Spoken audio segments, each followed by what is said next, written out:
Ei, aí galerinha do YouTube, no meu canal, mano, como que vocês estão? Tá todo mundo bem? Todo mundo tranquilo? Hoje a gente vai falar aí de Ituano 0, São Paulo 1, São Paulo que consegue a sua classificação na Copa do Brasil aí. Vocês vão ver que eu tô meio arrumadinho assim, é porque daqui a pouco eu tô saindo, então eu tô fazendo um vídeo aqui antes, tá? Não arrumei por causa do vídeo não. Bom, vamos lá. São Paulo classificado para as oitavas da Copa do Brasil, né? O Dorival fazendo o arroz e feijão, né? O simples e objetivo, vamos dizer assim. Sem colocar Luciano de 10, sem ficar colocando o Nestor de volante, sem ficar inventando jogadores em posições que não eram a deles. A não ser o Caio Paulista, que foi uma necessidade de jogar pela lateral esquerda, mas também não é nenhuma novidade isso, até porque há muitos anos o Caio Paulista já vem fazendo essa função de lateral esquerdo, por mais que ele é atacante, né, de origem. Porém, o São Paulo tem mais esse jogador aí que tem essa articulação, pode ser atacante, pode ser lateral, ele desempenha essas duas funções tranquilamente. Agora vale ressaltar, olha, parabéns ao Beraldo, que vem fazendo excelentes partidas. Eu sempre bati na tecla aí que o São Paulo era recheado de bons zagueiros da base, né? O Luizão, quando despertou, apareceu no São Paulo. São Paulo aí tinha Miranda, Luizão, o próprio Arboleda, o Ferrarese ainda quando estava jogando.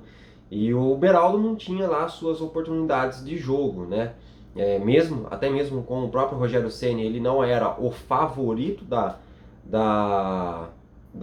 posição. Na verdade, o favorito do Rogério Ceni nos últimos tempos aí estava sendo o Alan Franco, e às vezes jogava o Beraldo junto, mas não era sempre o Beraldo, né? E o São Paulo, agora com o Dorival, Beraldo, Arboleda, Rafinha voltando a atuar na lateral direita, né? O Caio, o Paulista na lateral esquerda, ou o Wellington, ou o Wellington tá machucado, mas ou o próprio Patrick. Gostei muito da atuação, da volta, da utilização do Gabriel Neves. Achei inteligente o Dorival Júnior fazer isso. Começar o jogo com o Gabriel Neves, que dá muita articulação no jogo, muitos passes rápidos, né? Ele toca a bola sem ficar esperando muito decidir aonde vai atuar, aonde vai jogar a bola. Então, o Gabriel Neves tem esse pensamento rápido no meio de campo. Acho que era interessante mesmo a entrada dele no time titular. E vale ressaltar que quando o Luan entra na etapa final, é mais para segurar um jogo. É aquilo que eu sempre falei.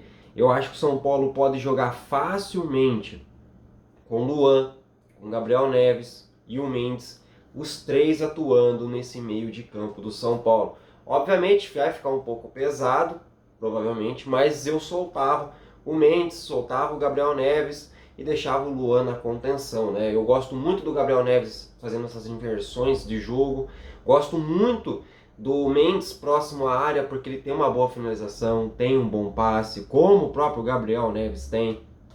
O Luan, ele não precisaria estar chegando tanto à frente, né, do São Paulo, senão povoaria muito o meio de campo com o ataque. Mas deixaria ele como contenção, virando praticamente num sistema defensivo o terceiro zagueiro, vamos dizer assim, né, numa defensiva ali, virando o terceiro zagueiro, né, junto com o Beraldo e junto com o Arboleda. Eu gosto muito da atuação do Luan, entrou bem na partida final ontem e desempenhou uma boa função tática, que foi na contenção do jogo. Quando o Dorival tira o Gabriel Neves e coloca o Elton Rato, dando mais profundidade para o time, no meu ponto de vista, porque o Elton Rato é um jogador de beirada, é um jogador que gosta de atuar mais pelos lados do campo, não tão pelo meio, porque ele tem essa característica de cortar para a esquerda e bater para o gol. Cortar para a esquerda e bater para o gol. E foi justamente o que aconteceu ontem, né? Ele entra no lugar do Gabriel Neves, ele coloca o Elton Rato lá do lado direito, né? Trazendo para a perna esquerda, para o meio, para poder bater para o gol. E isso com 1 minuto e meio de mudança de tática de jogo. O Elton Rato conseguiu acertar um bonito chute, podendo não, né? Abrindo o placar para a equipe do São Paulo, fazendo 1 a 0 em cima do Ituano. São Paulo que fez um bom primeiro tempo, o segundo tempo já não achei tão bom, né? O primeiro tempo do São Paulo foi totalmente predominante, o São Paulo dominou, na verdade, no contexto geral, o jogo inteiro, mas o primeiro tempo o São Paulo foi completamente absoluto. O Ituano veio com um propósito de jogo de querer segurar a partida para tentar levar para os pênaltis. Obviamente esse Ituano não é mais o mesmo, né, que praticamente atuou no Campeonato Paulista desse ano, que conseguiu uma classificação ali nos últimos minutos contra o Santos, depois eliminou o Corinthians nos pênaltis, fez um jogo difícil contra a equipe do Palmeiras também na semifinal, mas já não era mais aquele mesmo elenco, né? Os jogadores desses clubes, normalmente a cada 6 meses, 7 meses, eles acabam saindo e indo para outras equipes, e foi o que aconteceu com o Ituano, né? Pode ser que a maior parte dos jogadores ainda eram os mesmos, mas os titulares em si ali mesmo, presentes, não, né?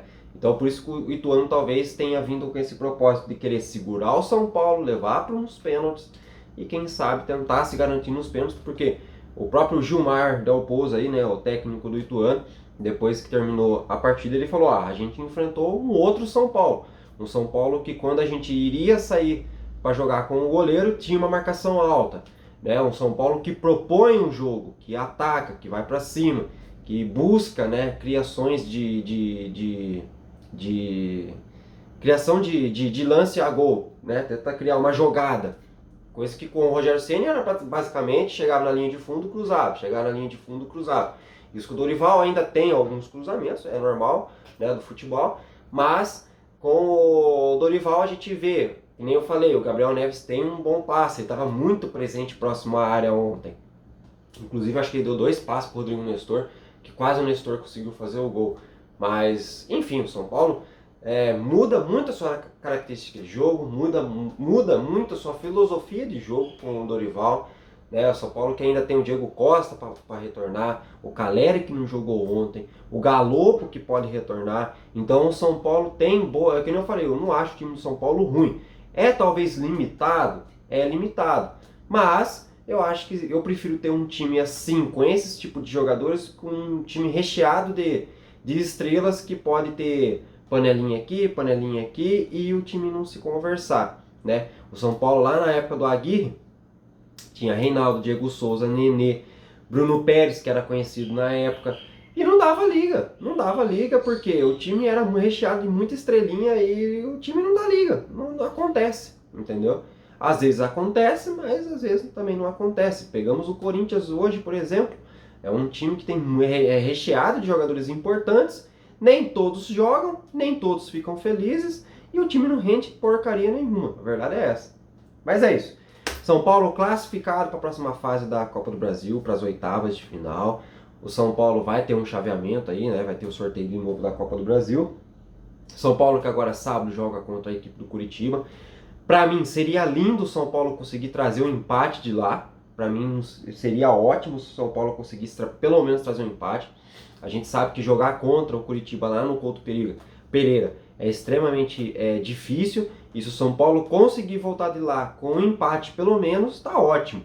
Se voltar com uma vitória, melhor ainda. O ânimo do São Paulo já virou praticamente, né? Mas fica melhor ainda com mais uma vitória, a terceira vitória consecutiva do Dorival Júnior, né? O São Paulo aí que ganhou do Cabello, ganhou na estreia do Dorival do América, ganhou agora do Ituano, pega o Curitiba, se fizer um bom jogo lá no Couto Pereira, dá um up de novo pro São Paulo, né? Dá um up principalmente pro Dorival Júnior poder trabalhar nos próximos dias, daí eu acho que o São Paulo atua só no meio de semana pela Copa Sul-Americana. Enfim, eu acho que o Dorival vai acertar mais ainda esse time. Lembra que eu falei? Trocar o Rogério Ceni era o certo? No meu ponto de vista, não, mas era o necessário. A gente via que os jogadores não estavam topando mais o Rogério Ceni. O que eles correm hoje pelo Dorival, jamais eles iriam correr pelo Rogério Ceni. E isso é um fato, isso é nítido. Enfim, todo mundo sabe que aquela treta que aconteceu lá atrás refletiu no trabalho do Rogério Ceni, não tem como. É isso, espero ter gostado. Deixem um like, se inscreve no canal, tamo junto, valeu, falou e fui!